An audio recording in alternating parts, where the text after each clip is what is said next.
চোখের বদলে চোখ, হাতের বদলে হাত। ইরানের পরমাণু কেন্দ্র নাতানজের বদলা এলো ইসরায়েলের পরমাণু স্থাপনা ডিমোনা এবং আরাদে। দক্ষিণ ইসরায়েলের পারমাণবিক কেন্দ্র সমৃদ্ধ শহর ডিমোনা এবং আরাদকে পুরোপুরি ধ্বংস করে দিয়েছে তেহরান। সংবাদ মাধ্যমে প্রকাশিত ধ্বংসের এই নজিরবিহীন দৃশ্য দেখে চোখ কপালে তুলেছেন ইসরায়েলের প্রধানমন্ত্রী বেনিয়ামিন নেতানিয়াহু। অধিকৃত ডিমোনাতে ধ্বংসলীলা চালিয়েছে ইরানের ব্যালিস্টিক মিসাইলের বহর। আহত শতাধিক ইসরায়েলি। শনিবার নাতানজ সমৃদ্ধকরণ কমপ্লেক্সকে লক্ষ্যবস্তু করে ইহুদি রাষ্ট্রের বাহিনী। তার বদলা একদিন পরই ডিমোনায় আঘাত করে নিয়ে নিল মোজতবা খামেনির বাহিনী। দক্ষিণ ইসরায়েলের আরাদেও একই তাণ্ডব চালিয়েছে ইরান।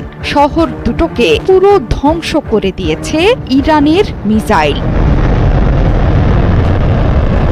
ইসরায়েলের হামলায় নাতানজে কোনো ক্ষয়ক্ষতির খবর দেয়নি তেহরান। তেজস্ক্রিয় পদার্থের কোনো লিকেজ বা নিঃসরণের খবরও পাওয়া যায়নি। কিন্তু ডিমোনাকে মাটিতে মিশিয়ে দিয়েছে ইরানের আইআরজিসি। ডিমোনা শহরটি শিমন পেরেজ নেগেভ নিউক্লিয়ার রিসার্চ সেন্টারের কাছে অবস্থিত, যা দীর্ঘদিন ধরেই ইসরায়েলের পারমাণবিক কর্মসূচির সাথে যুক্ত। এই স্থাপনার উপর কঠিন এবং উচ্চ মাত্রার গোপনীয়তা ও নিরাপত্তা বজায় রাখে তেল আবিবের প্রতিরক্ষা ব্যবস্থা। কিন্তু কঠিন সেই প্রতিরক্ষা বলয় ভেঙে চুরমার করে দিয়েছে ইরানের ব্যালিস্টিক মিসাইলের বহর।